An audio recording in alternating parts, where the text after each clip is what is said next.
Olha, para responder essa pergunta, bem detalhadamente, no primeiro livro que eu fiz, por causa da necessidade de se relatar, das pessoas terem em mãos um documento que mostre o meu pensamento teológico.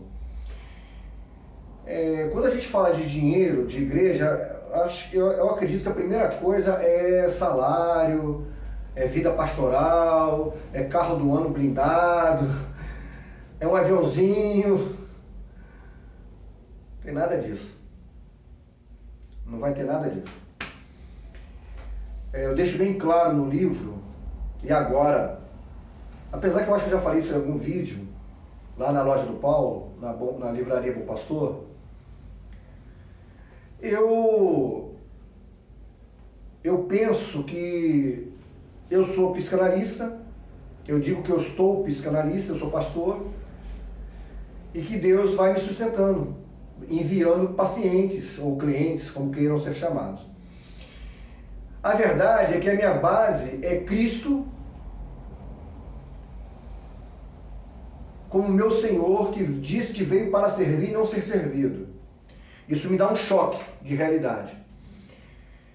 Um teólogo que eu muito admiro, que para mim, até hoje, se configura o melhor teólogo, e olha que eu já estudei muitos teólogos, é Paulo, onde ele implanta várias igrejas, de uma forma muito clara e contundente. Ele fala: eu teria direito de ter contribuições, ofertas dessas igrejas, mas eu nunca quis ser um peso, me tornar um fardo. Por isso trabalhei dia e noite. E aí ele pregava sábado. Obviamente, contextualizando, nós estamos no Ocidente. Nosso dia de descanso é o primeiro dia da semana, diferente de alguns outros países, é domingo. Porque nós cremos na ressurreição do Senhor Jesus no primeiro dia, sendo domingo. Então, toda atividade trabalhista, ela demanda muitas outras atividades. Um pastor que vive só para a igreja, ele tem que comer, beber, alimentar a família e tal. Pastor Vitor, é proibido salário? Não, a Bíblia diz: digno é o obreiro do seu salário. Mas isso é o salário, significa salário digno. Eu vejo pastores falando, usando esse texto, sem o contexto, para ter um pretexto de ter carros de 400, 500 mil reais, de ter aviões, casas, mansões. Mas é pecado? Sim, é pecado. Por quê? Porque o povo morre de fome. Ah, mas nós ajudamos muito, poderia ajudar mais. Igrejas luxuosas, eu sou completamente contrário.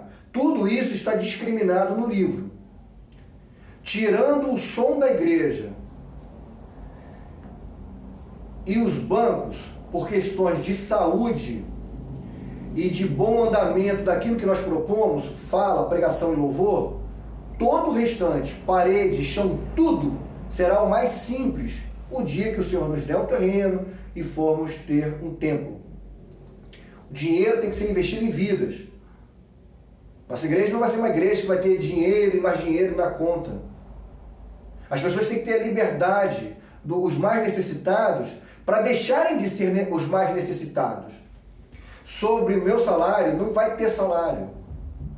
O Eduardo Pingolim, que trabalha aqui no hospital, baita de um homem de 2,3 metros de altura, vai assumir a igreja. Eu vou sair quando tiver um número muito grande de pessoas e que nós vemos a necessidade, mesmo que o Vantuí, o Paulo César, o Rui, o Ivonir e tantas outras pessoas que conhecem Bíblia vão me ajudar, se Deus assim tocar no coração dessas pessoas para eles serem da Igreja Batista Reformada de Cataguases, porque eu não sou dono de igreja, eu não sou dono do grupo da igreja.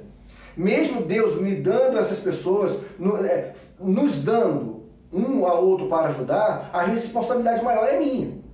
Se eu for viver só para o Evangelho, o que eu conversei com o Espírito Santo? O Espírito, a igreja, eu vou sair, a igreja vai ter total liberdade para conversar. e eles vão ter papel e caneta e vão orar. Aquilo que o Espírito Santo colocar de porcentagem vai ser o meu salário. Então não vai ser salário, vai ser o meu ganho. Por quê, Vitor? Porque assim, todo mês não traz peso para a igreja. Porque nós não vamos ter dízimo, vai ser oferta voluntária. Porque entendemos na Bíblia. Se vocês olharem Êxodo 25, o versículo 1 e 2, e depois Êxodo 36, verso 6, alguma coisa assim, o primeiro vai dizer, Deus fala para Moisés, falar para todos, trazerem tudo o que precisava para montar o santuário, o tabernáculo, no deserto, voluntariamente. E o Senhor ia propor isso no coração, ia compelir isso nos seus corações. Isso aconteceu de uma tal maneira que 11 capítulos depois, Moisés foi obrigado pelos homens que Deus deu habilidades para eles, que eles não sabiam nada, e Deus fez algo extraordinário, porque todos eles eram escravos, e começaram a ser muito habilidosos em tudo que precisava. Isso é incrível. Eles falaram, Moisés, já tem demais, olha a confiança, a sinceridade de cada um. Moisés falou para o povo não trazer mais nada para o santuário. Queridos, nunca foi princípio do Senhor dízimo. Centenas de anos depois, por uma questão de manutenção da família de Levi, para ajudar estrangeiros e para a confraternização do povo, foi estabelecido o dízimo lá em Malaquias.